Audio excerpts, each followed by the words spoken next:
Jen, welcome to the Raw podcast. I'm so excited to have you and just want to get real with you today. Yeah, thanks for having me, Sabina. Thanks for I'm being excited. here. So you and I originally connected. This is our first time actually meeting I in know. person. So I feel like I've known you forever. Like it's Same. just this instant kind of, I love it. So we actually met on We Instagram. did. And the lovely thing is, it's so nice. So just to tell a little bit about Jen and what she does for the listener and viewer at home is you have a magazine Mhm. called Becoming Iconic It's now Iconic Magazine. Iconic Magazine. Yeah. And you also run a podcast. Yes. So we actually speak the same language. And it's so amazing because it's very hard to find other women publishers. Right. So I'm going to start off by asking you right away, because I ask everyone this question: what does authenticity mean to you? Oh, it means being bold and courageous and real and honest, and more so with yourself than anything else. It's the availability to be seen and to remove all the facades and personas. That's what I would say authenticity is. Love it. Love it. Okay. Are you a coffee drinker or a tea drinker? Coffee. Coffee. Do you like the winter or do you like the fall or summer? Like what season are you? Early fall. Early fall. Yeah, if I'm being very picky. Same, same. Yeah. So, you have 4 children. 4 children. So, breakup of that is like, Girl, boy, girl, boy. wow. 2 sets. So I was married and had a daughter and son, and went through divorce and remarried and had a daughter and a son. Wow. Yeah. So, busy life. Busy life. And you've run your magazine for, I launched the magazine in September of 2022 after Okay. losing my social media. Someone said to me, "Well, you have a clean slate. What's something you've always wanted to do and you've never done?" And I said, "Well, I always wanted to do a magazine, but it makes no sense." And just prior to that, I had shared that dream with someone. They're like, "That doesn't make any sense. Nobody would understand that. You shouldn't do that." And so I kind of just put it back on the shelf. And then just that one question and that one thought, I thought, well, if not now, when? And it doesn't really make sense, but I don't really do things that make sense. So here we are. that's a true, I think, personality trait of an entrepreneur. Yeah. Right? Like we don't ever do things that make sense. We just kind of try it. And I always say I'd rather try something than die with this dream inside of me. So even the podcast, like launching this, I was like, I don't know what I'm doing, but the right people just end up coming, They don't they? do. Yeah. They do. So, Yeah. okay, I'm going to go deep right away with you. Sure. If you had to kind of speak about a raw moment in your life that was life defining or changing, can you take us through that? Yeah, and it sticks out because it was so long of a moment by allowance. I allowed it to be long, and it's one of my greatest lessons, but painful lessons simply because of the length of time it took me to overcome it. I remember when I was divorced and separating from my first husband. I had a very successful wellness business, and a lot of women looked up to me. I was someone that they aspired to be like, and they asked me to, "Can you help me build businesses?" So I was very immersed in their lives. And I feel like looking back now, I was often put on a pedestal and didn't realize that because I am a very humble person. Just that's how I was born and made. And so when I finally told people that we were separating, which took about 3 years of a progression with him and I to get to that point, I was shocked, first of all, of how many people felt like I owed them an explanation. That was a learning curve, as though it was like I did something to them. Like, you need to tell me why. Why didn't you mention before? So that was an interesting thing. And anybody going through separation or divorce, they would understand that. And then the second thing was, a couple of girls were like, "I've got you." They had an "I got you" with me. And that pedestal crumbled, and I became a human being to them rather than this person that they were admiring. And they were really mean. They were really mean. There were blogs written about myself and my children. I think that was the most hurtful, hard thing, difficult thing to fathom, that another woman would write about another woman and her motherhood. So that wasn't good. And it brought me out of everything that was in alignment. I didn't know my truth anymore. I wanted to hide. I wanted people to like me. I went right back into that childhood people pleasing that I was Yes. raised in. And so I danced for 10 years. Oh, wow. Yeah, 10 years it took me out of my integrity, to be quite honest with you. I just did what I thought people wanted me to do, and I wanted just to be liked and accepted. And so I say that that journey took 10 years simply because I believe I gave so much of my power over to To other people. other people. So what kind of dance did you get into? So dancing just in my like the attitude and the way Oh, okay. I presented myself. So when I say dancing, it was like, what does Sabina want from me right now? And I Okay. could do that. So I shape shift for Right. people and I morphed myself. It was a really pivotal moment with one of my mentors. I got on a call with her and I had just hired her. I wanted so badly to work with her. And I got on this call and I remember just being like, I'm going to make her proud of me. I'm going to represent myself well. And she said to me, she's like, I think you're in a performative persona, and I don't want to work with you in a performative persona. And she gave me a list of things she wanted me to do and said, could you please go work on these things? And after you're done, let's pick up where we've left off. But there's some work, internal work to do. And I was embarrassed, Right. but I had never heard of the term performative persona. And it was a mirror moment for me that really changed my life because she was right. And that was what shifted me back into learning about myself and who I am and the allowance to be seen for who I am. So would you say you're still a people pleaser? Yes. Yeah. So how Yes. how did you actually come out and start trusting again? Because I've kind of gone through this when I first launched Raw and had like a big event. I lost a lot of people along the way. A lot of people are like, why are you doing this? And I'm like, why not? Right. And but your true people will stay with you. They will. They will. And for me, the biggest point of reference that I have is how I really stole not only myself and the presence of who I was and the potency of who I was, but in certain ways, and what hurts my heart the most, I think my family did too. Yeah. So to come back into being who I am and who I'm meant to be was the greatest reward, not just for myself, but for them, especially for my daughters. Right. I'm sorry you went through that too. Yeah, I don't. it's sucky, right? It Like it is. really is It because you is. and I'm not saying that we're because I feel like we're kind of marrying each other Yeah. quite a bit. I'm not saying we're any different, but we would never intentionally try to hurt someone or take Never. advantage of them. And when you see a woman that's down, like our job is to lift one another up. And when it actually happens to you, it's like, oh, like is it? And then you go internally and go, is there something wrong with me? Am I too Right. much of an empath? And people are like, oh, you're just too sensitive. Well, yeah, I am, but it still hurts. So Yeah, it does. I actually recently had somebody say to me, "You're too nice," and that's not the first time someone said that to me. And I had to really look again because I thought, is this performative? So am I going back into people pleasing? Is that what this reflection is? Am I too nice and out of alignment, or am I really this person? And there were truths on both sides of that equation, to be honest. There's times where I do feel I bend to appease others. 100%. And I don't know if I think that's wrong anymore. And here's why. I feel like being a human being on this planet, in this world, we have one chance, one lifetime of this lifetime. Mm-hmm.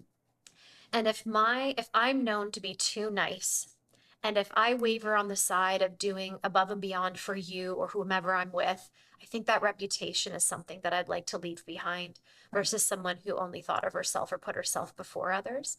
I feel like that's a little bit of a missed characteristic and value these days.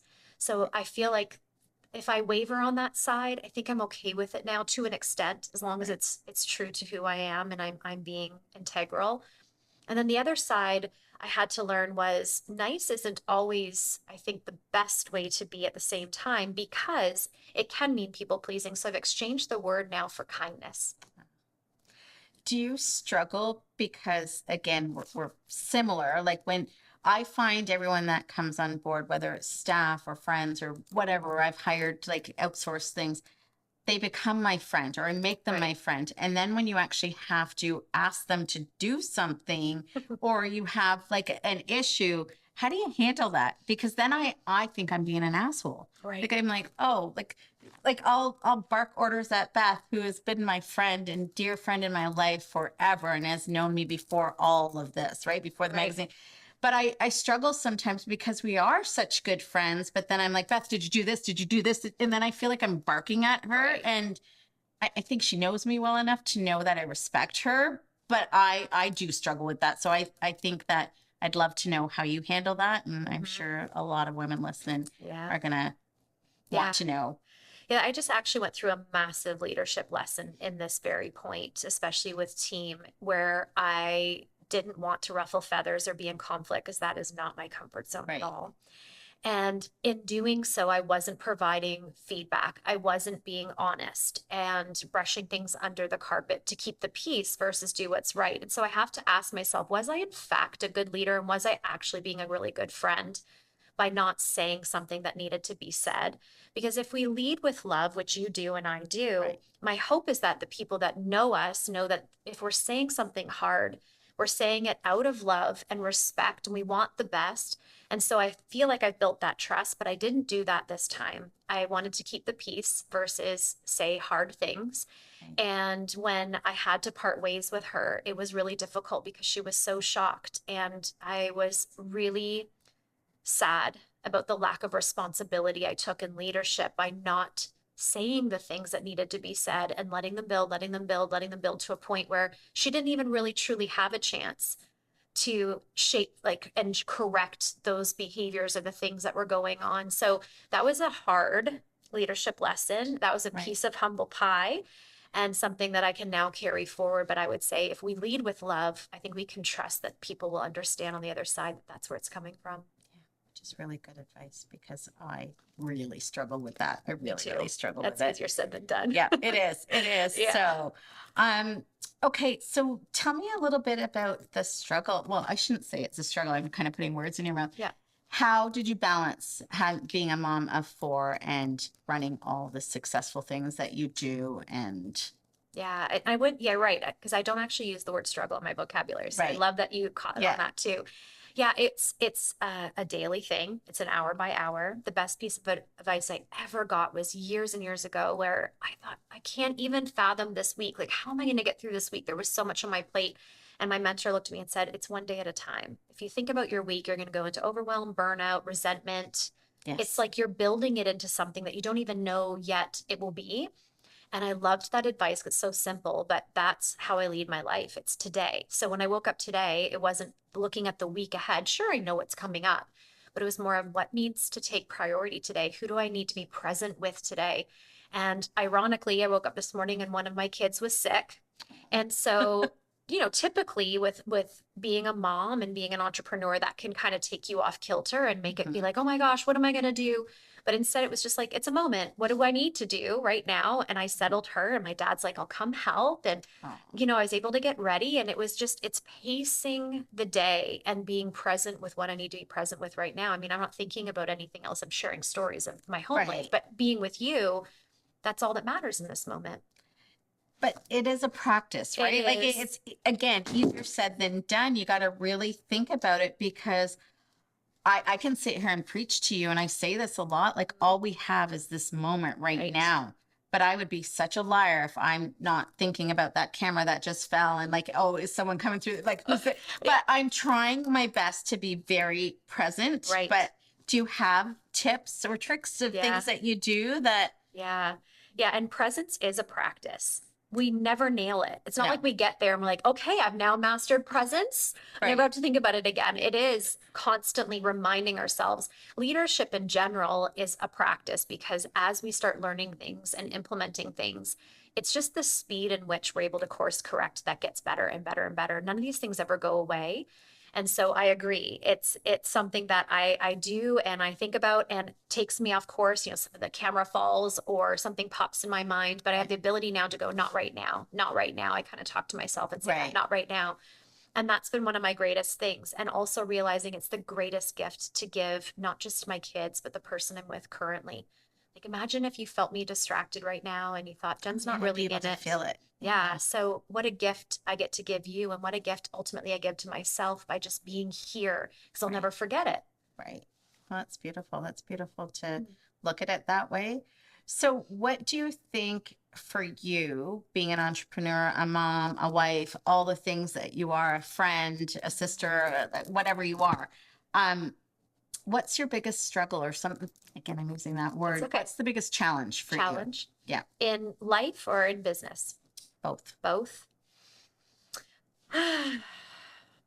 In life, my biggest challenge is to constantly stand in my power. I don't know. That's been a tricky one. And when I say standing in my power, I use my words really wisely. I don't mean power over. I Right. just mean in confidence and conviction, not wavering in belief. And again, that's a practice. I think sometimes people equivocate success with not having those things anymore. And I would say the more success, sometimes the more amplified some of those things are. Right. And so for me, it's that personal power piece of not giving it over, not looking for validation, bringing it back, bringing it back, bringing it back. That has been a challenge. And I believe that's what I'm here to learn this lifetime is that piece, ultimate acceptance of self. And I'm on that journey. And then in business, what is my biggest challenge? All the things I want to do and not enough days and time to do it. I have so many things I want to do. I'm very innovative and creative. And so staying on course and staying present with the thing that needs my attention that moment, that can be a challenge. So, as an entrepreneur, as you and I both are, Mhm. it's hard to say no to a lot of things, Yes. right? So, Yes. do you have a system in place that you don't end up taking everything on and then feeling overwhelmed?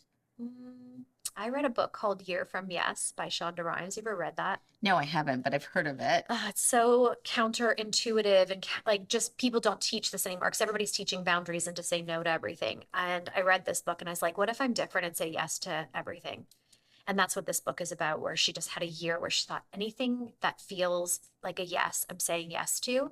And so that's been my life lately because coming off of COVID and being home and not having the ability to say yes or no to so many opportunities, I'm feeling stuck in many ways. I'm sure everybody Yes. feel that in their own way. I've just started saying yes. And my life is full. Like it is packed full, but I think the way Does it's it feel supposed to good? be. Yeah. Yes. I mean, I don't know Yes. if I want to have a ton of time watching Netflix.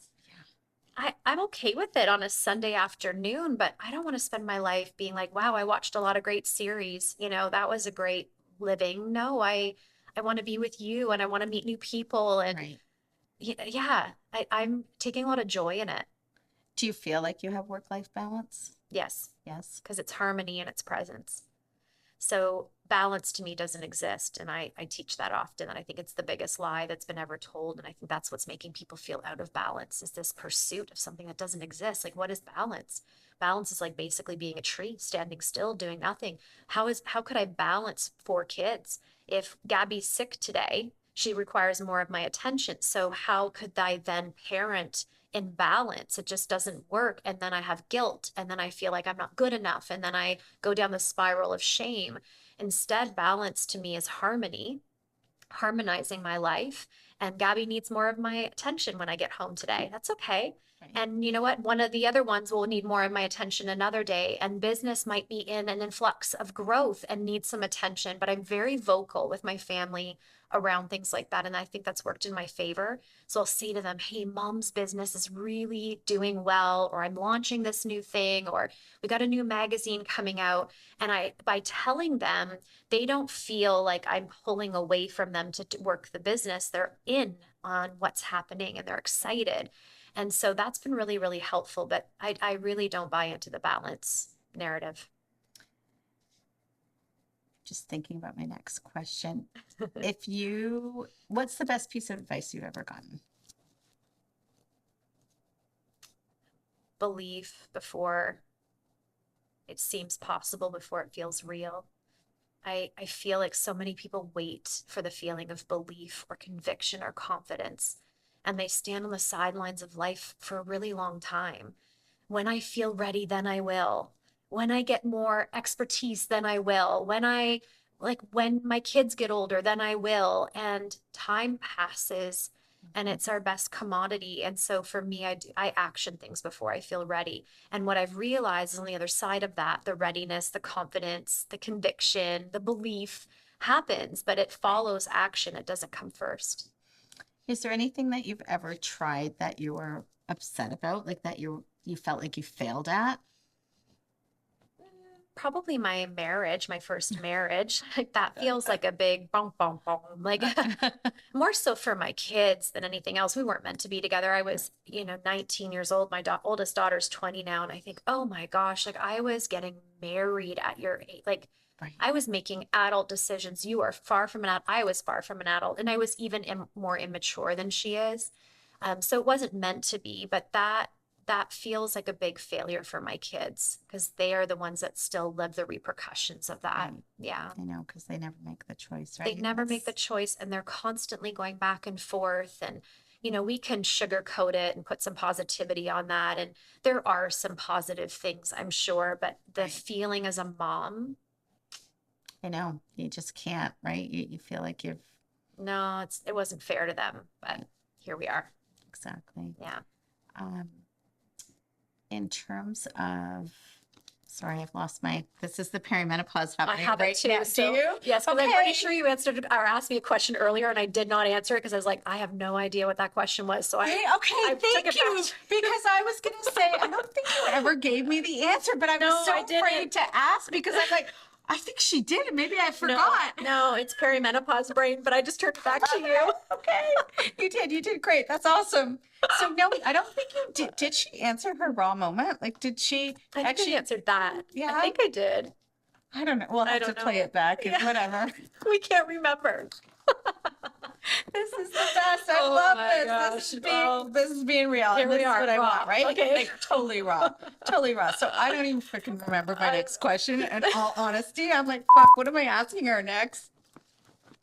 How's perimenopause going for you? It sucks. I went to the menopause the musical yesterday, and it was like it's everybody's going my through the goodness. same shit. So That's a weird thing. Oh. Aging. yes. I have slight anxiety even thinking about it. I looked at a lady on the TV yesterday and she was a little bit older and I had this feeling of like, I don't feel ready for any of that. I feel really young. I want to stay young. And it's not about aging in terms of Right. appearance. It's just more of time. And that's a really interesting dynamic It is. as you hit perimenopause. It But kind of comes through. aren't you finding as you're going through perimenopause, the people please, like, it's like I don't give a shit anymore. Like, I Wow. care. I do Yeah. care, but it's not, you don't have time to think. Like, you can't remember anything anyways. I think that's a good thing, especially for my husband. I'm like, I don't know. I don't know what I was mad about. So Yeah. you're a lucky guy today because we're just moving along. But yeah, I think I'm getting there. Yeah. It's a work in progress for sure. I'm getting there. Again, I'm in this constant growth and personal growth of being in personal responsibility and personal power. Right. But I feel her. I feel the embodiment starting to happen more often than it used to. And if it's perimenopause, bring it on because I'm ready to have a bit of badass in me. I know, right? It's just I can't remember how to be I can't remember anything. And I'm like, no. So, but that's okay. That's okay. At least we have that in common amongst many other things. Yeah. But I was going to ask you about your husband. You being such a strong, independent, successful woman, does he struggle with that? That's been a difficult thing. And I'm talking more and more about that because I didn't do it well. And Right. this is not a him thing. This is a me thing. There was a little bit of ego. Well, let's just be real. We're on the Yes. Raw podcast. There was ego involved. When he met me, I'd had a very successful career. So he walked into something that was already highly successful. And we made the decision for him to stay home with the children because the second time around, I didn't want to do it alone. I felt very lonely in my first marriage. And so by him leaving his career and becoming the stay-at-home dad and being the primary sole income earner worked really well for us when the kids were younger. He's a phenomenal father and they are very special children, I believe, because both parents were present. Right. There's something very unique and special about the both of them. So that tells me there's something there. But as they got older and he was losing himself, we had a lot of struggle in this area. It came in the form of the way I presented it. So I used to say, I retired my husband. And I wish I could eat my words and take all of that back, because that wasn't empowering for him. That was emasculating. And that really was for the benefit of the business, if I'm being very honest. No, I But we love were it. applauded, and women were told, like, do it, say it. And so it was rippling out the world, but we weren't discerning and looking at our words. Is this positive? Instead, could it not be, I'm choosing to do this business so that my partner can choose what he wants to do in his life, versus I retired you. I didn't retire him. We made a joint decision for him to leave his career and be home with the kids. So I have some regrets with that, to be honest. And I had a podcast on it. It went viral because a lot of women were like, oh my gosh, I never even thought of that. So I'm much more vocal now in teaching women the way we present this is really important for him. Mm-hmm. And also, it's a huge decision to make, because it's a totally different paradigm to have a husband home doing the what typically was the mother's role. Right. And then me being in this boss mode, it really flipped the energy in our relationship. And so we had some aches and pains in that, where I would come into the home when I'm done work and this masculine energy. Right. He was in his feminine because he was looking after kids and cuddling on the couch. And so that dynamic was really unique and interesting, and also not very good for a husband and wife. So we've worked Right. really hard. So can you step into your feminine when you come through the door? I'm practicing. Yeah. That That is is a tough one. It's tough. I struggle with that Yeah. a lot. Yeah, I can get things done, and I'm really good at that. And so, not projecting that into my relationship is a constant practice as well. I've done things like put music on before I leave my office and go into the home, just to change my energy. I even started changing my clothes, putting on something that's more feminine. I'm known for my silk robe story, where I got myself a silk robe. Okay. And I did it more for the silk to touch my skin, to prompt me and anchor me into feminine. So I'll often put on my silk robe to go in and make dinner, and it is my anchor. It reminds me of how I want to be in my home, in my relationship, and I leave boss in the office. So it's working. Is it? Yeah. Good. And how's your husband dealing with all of that? Well, he has to relearn Right. and unlearn. And so that's his own journey and progression. And he's going through it. He's going through it. But we are so committed to one another and seeing this through. We have such a beautiful life, and we really do have a beautiful relationship. It's just this dynamic piece.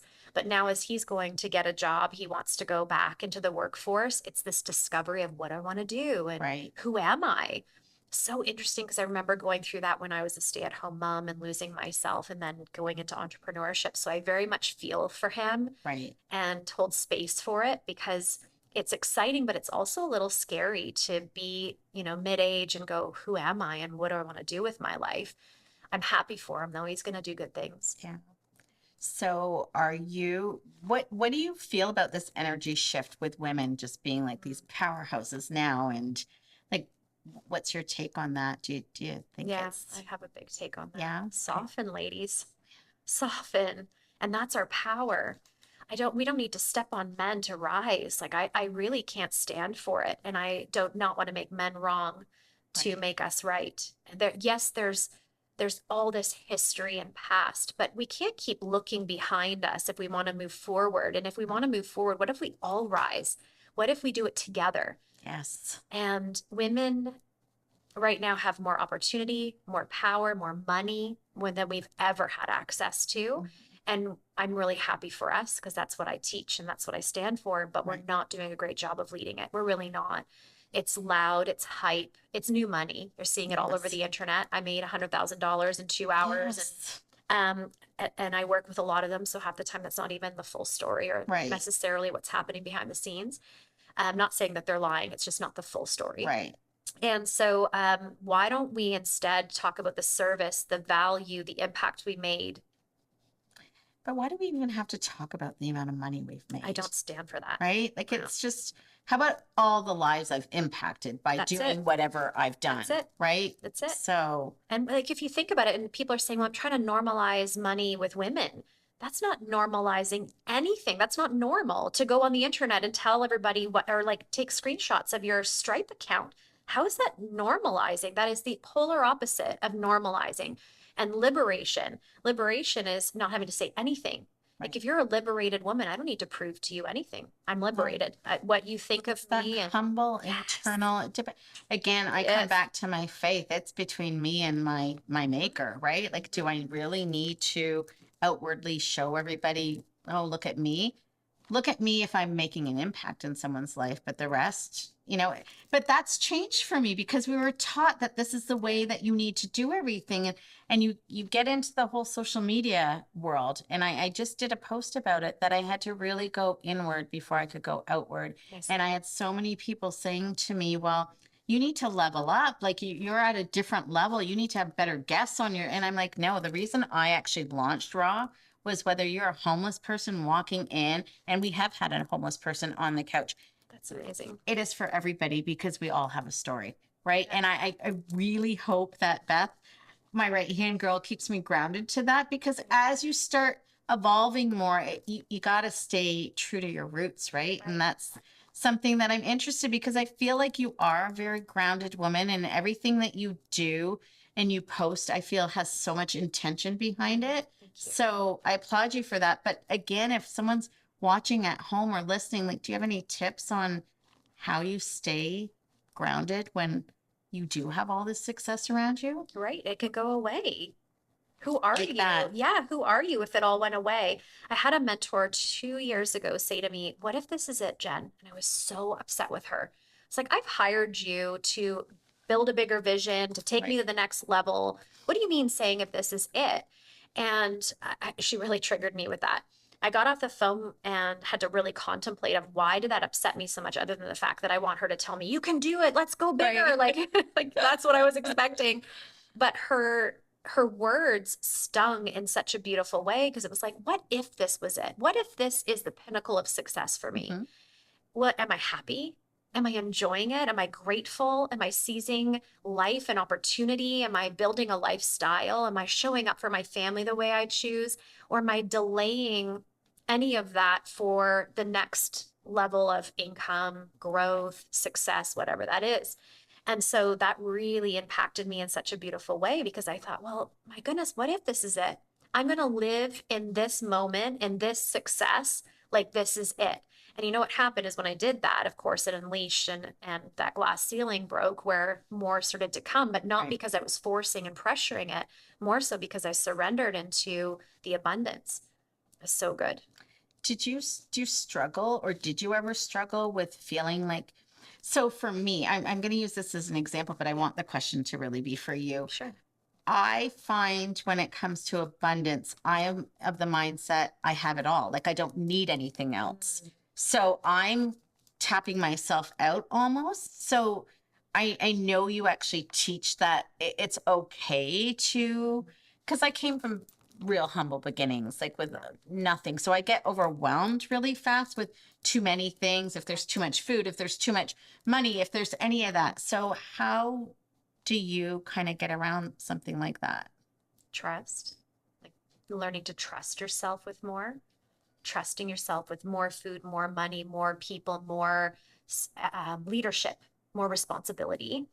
And how do you get that? The only way to do it is to allow yourself to hold it. And it's not that I don't feel like that I'm worthy of it because a lot of people say, Right. well, you don't have the self-worth that you need.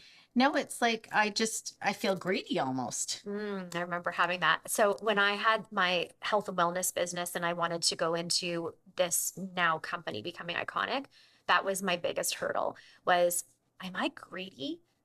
Like people literally want to have what I have and ask me to teach them to have what I have and to say, I want more. And because I am a woman of deep faith, that was a really hard thing to overcome because I thought there are people that cannot feed their children. And here I am making tens of thousands of dollars a month and a beautiful home, and my husband's able to stay home, and my kids are healthy, and I'm healthy. And like, how could I possibly ask for more? And it was in my faith actually that I realized I don't believe my maker said, "Jen, that's enough for you. You're Right. good. You know, you by you having more, you're taking from Sabina." That's actually not how abundance works. Right. And actually, if I invited more in and I allowed that abundance to pour over me through gratitude and thanks, what could that show you of what's possible instead of playing smaller and keeping tidy, which is what I did for a very long time. And that was what actually ended up rippling out as people saw that it didn't change me. It's not the root of all evil. It doesn't make you a bad person. It's what you do with it that makes the world of difference. Right. And I love what you just said, because I've been saying to myself, the more that comes in, the more I can give, because Yes. I love to give, right? Yes. So, but I still have that block. So I need to constantly remind Yeah. myself of that. Yeah. It's not greed. Mm. And to want more is actually, I think, part of our life and part of our growth and evolution. So I would say, what could you do with more? And you'd Right. probably do some pretty fantastic things. I would. Yeah. You would. Yeah. Um, you just mentioned your faith. Have you always had a strong faith? Yeah. Yeah. Yeah. From day So one, like that it's just, now you're gonna get me to cry. That's yeah. something I can't talk about without You can't. crying. No. Okay. That's okay. No. Bring it on. No, I have a very, very connected faith. Yeah. I'm so grateful for that.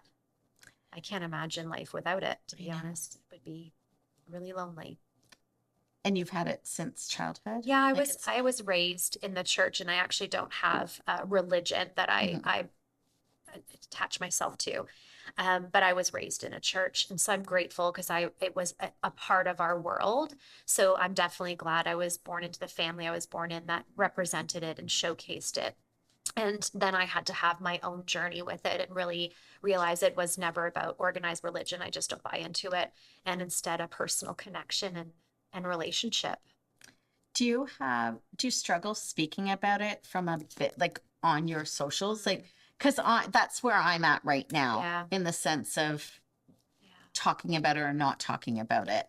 Yeah. And as someone, and I know we're the same, as someone who wants to be very inclusive, I have had moments where I've neglected sharing. And I remember I had a client once say to me, maybe a couple of years ago, she's like, I'm so glad you have faith. When I was hiring you, I thought you were like new agey, and I wasn't sure if I would resonate or be able to connect with you because I just don't buy into that.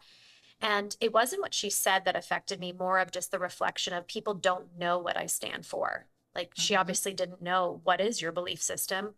And so I do it now very openly, but not in a way of preaching or Right. assuming. It's more, I believe, my actions and the way I move through life that gets to represent what that means to people. I had my father-in-law, my ex-father-in-law. It's the best compliment I've ever had in my life. He is atheist. And he said to me, had many good discussions over lots of bottles of wine, lots of crying. And he said to me, he goes, if I was ever going to believe in God, it would be because I knew you. And I thought, well, I'm done. Like that, that was Wow. the best compliment I've ever had in my life. And I thought that's really ultimately what we get to do, is be the example of what's possible. I think it's living it, right? Yeah. 100%. Okay, if you could bring everybody into a room that you've ever met, dead or alive, and you could only look for one person, who would you go to? Ooh. Why do you ask such tough questions? Why? I know why. Never mind. Let me reframe. Good for you for asking such tough questions. Oh, goodness gracious. That would be a hard choice that I knew. Yeah. Hmm. Oh, gosh. I know, it's always a tough one. Hmm. Um,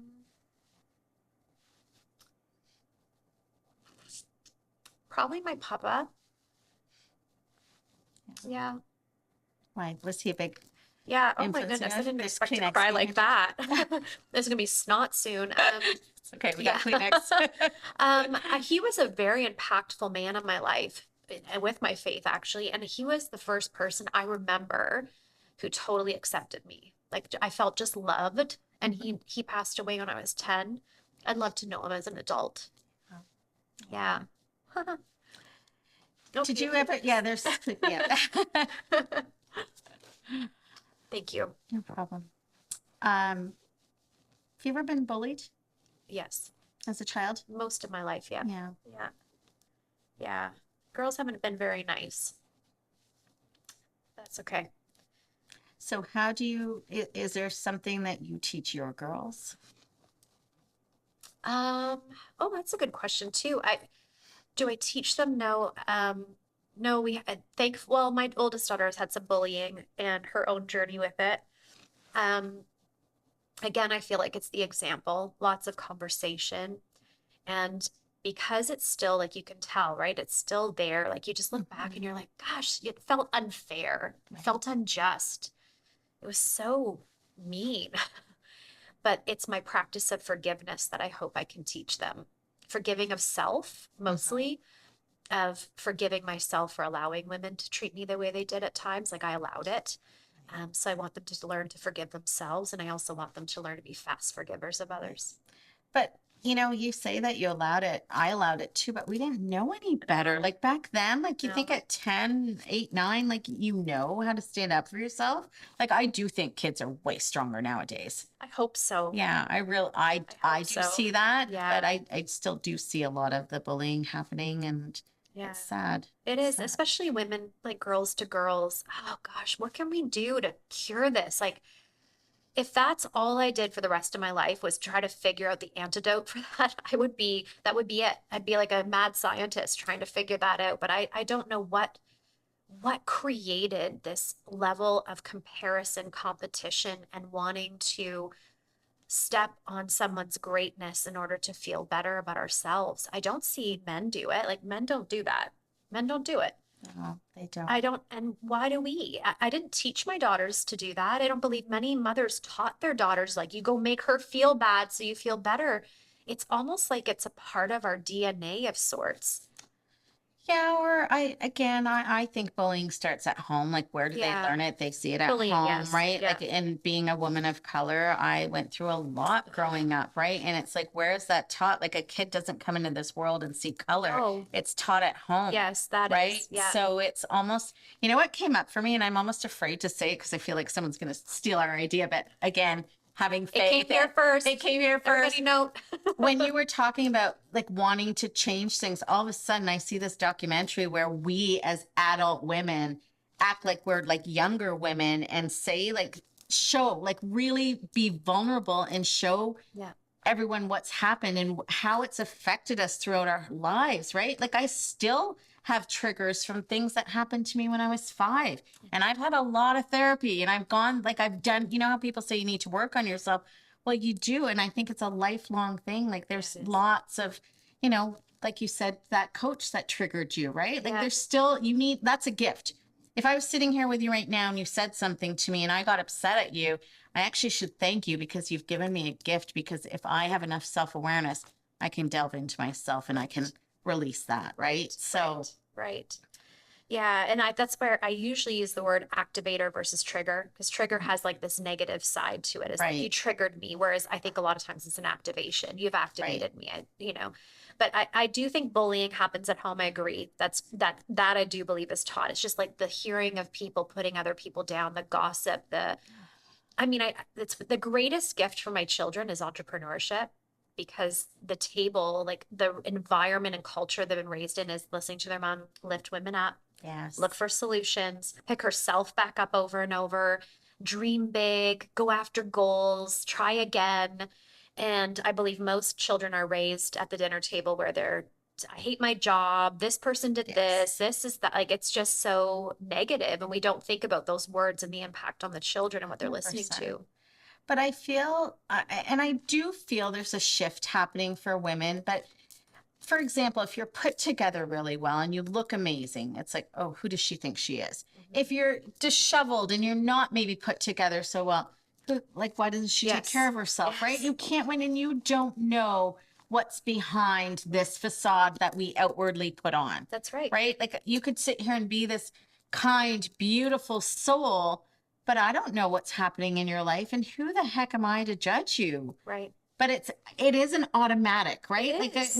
Like you walk in and I might be like, oh my God, like look at her top, that's great. Or it might be like, what the hell is she wearing? But you've got to cut it, right? Yeah. Like so I think that constant practice is something that as women, because I agree with you, I don't think men do that, or do they really care? They don't care. Right. And we even did it with women, with working moms versus stay-at-home moms. I mean, when I started entrepreneurship, that was the divide. I literally thought you had to choose. Right. And so if you chose career, the stay-at-home moms judge that. How could you leave your children? They're the most important thing you could ever do. what if that's actually also important for her and her fulfillment? And then we judge stay-at-home moms must be nice, staying Yeah. home with your kids all the time, going do groceries on a Yeah. Wednesday morning. Like it's so ingrained. This is what I mean. I don't understand it. And at this point, we have enough knowledge, enough expertise, enough awareness, enough conversation to be making a change. And I see it slightly. I have hope, Right. but we can do so much better than what we're doing. 100%. We need to wrap up, but I'm going to wrap up with this because it, again, I think we'll just bring it all together. When I started down my faith journey, I remember sitting in an alpha program and we were all talking and I said, well, I can't pray, for instance, for Beth, because if I pray for her, then my prayers aren't going to be answered. So again, I wonder too, if women see other women in their minds are perceiving like, oh, Jen's way more successful than me. Oh, I need to say something bad and bring her down because it actually makes me feel better. But knowing that there's enough for all of us, you need to choose it. Yeah, we really So, do. yeah, We really do. And that's a really beautiful point. There's enough for all of us. And right. so by you becoming more and having more doesn't take away from my ability to have more and be more. Exactly. Thank you so much for Thank being you. here, Jen. That was amazing. Yeah.